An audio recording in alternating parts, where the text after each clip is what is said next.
Good evening. Tonight we will discuss the importance of having a space to practice magic. A space is needed for proper magical practice. This can be a bedroom, an office, a den. It can be outside in your yard, in your gazebo, on your deck, on your balcony. It doesn't really matter. Any place that is quiet and private will suffice for any magical work you need to do. Typically, many people will object, saying they don't have a space, they can't do it.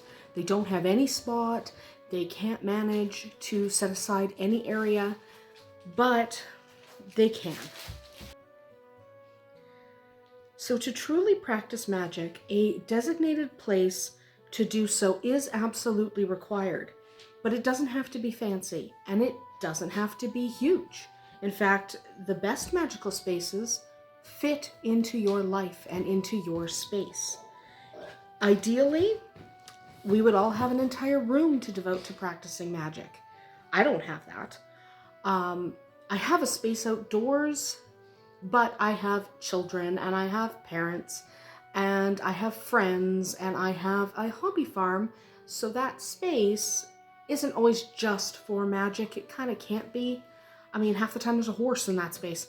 So what are you going to do? Ideally, we would have a dedicated spot, but it's okay if you don't. All right? It's completely okay if you don't have that dedicated space. It's okay. Not all of us do.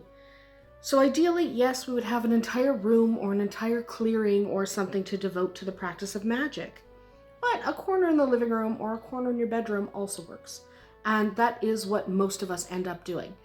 Now, for larger celebrations where I invite quite a lot of people, do we set up a designated spot? Yes, but then that spot is dismantled because there's a horse and a bunch of goats.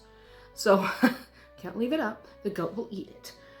So yes, I set up areas for specific moments, for specific celebrations, specific holidays, but like most people, I don't have a spot that can just be dedicated to the practice of magic, and that's okay.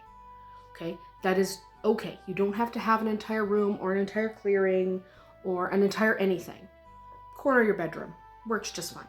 In the closet works just fine. Whatever you have.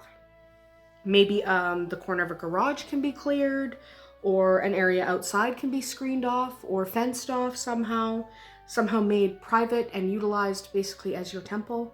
If you're lucky, you will be able to do that. But it can be just as effective to have a chair in the corner of the kitchen or an office chair beside your bed or whatever. It doesn't matter. You can find an appropriate place to perform your magic if you get creative. And most of us do have to get creative because we can't dedicate our entire lives just to the practice of magic. We have to go to work, and we have kids, and we have spouses, and we have lives. So most of us are not going to be able to dedicate an entire area. That's okay. You can find a small space, and it doesn't matter how small it is. Even if it is just a nightside table, that's fine. You're completely fine. So what does this space need to have? Okay, there should be adequate space for the storage of your magical tools, incense, herbs, oils, any other things that you might need to practice your magic. Now, you can practice your magic without any of those things.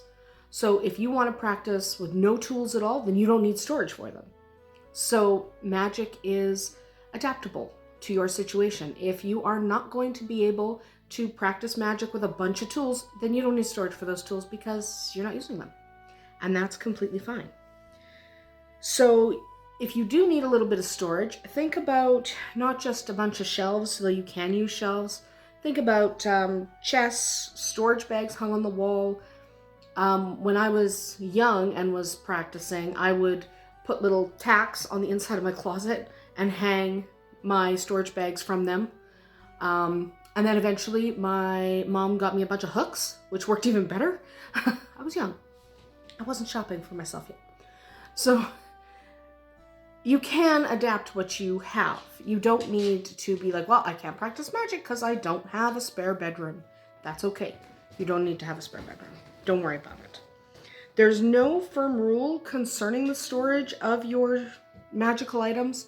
Yeah, okay, sometimes they have to be wrapped in silk, or it's suggested that they're wrapped in silk, but that doesn't change the storage needs. So it doesn't matter whether you're using an ornate chest to store your magical items or whether you are using a cloth bag hung on the wall. Either way, it's fine. It doesn't matter. So whatever you have works for you. There's a dog chewing on a toy, so if you hear a bunch of crinkling in the background, it's the dog. And he just knocked the camera. Good job. You're a good boy. Yes, we have dogs. Of course we do. It's a hobby farm. We have dogs. Don't hit the table again. Stop it.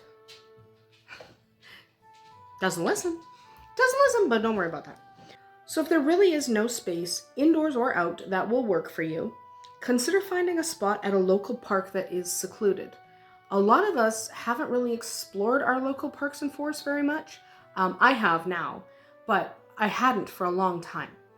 So take a look at your local parks and forests. You might be able to find a spot that's fairly secluded that you can use. It's public land, you're allowed to use it.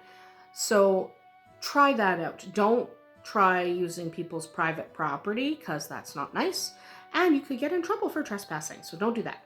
But if it's public land, a park, a forest, something like that, find a secluded area where you can practice. Because that land is allowed to be used by anybody for a lot of different purposes. So don't be afraid to do that if you really have no space. Usually you do have a space. Even if it's just the corner of your bedroom, you probably can make it work if you just get a little bit creative. If you are going to go to a local park or a forest or something like that, use a backpack to carry your supplies and books back and forth. The point I'm trying to make anyway, is where there's a will, there's a way. So you have to get creative, but you can find a spot and the time and everything else to practice magic. You can do that. You just have to think about it a little bit.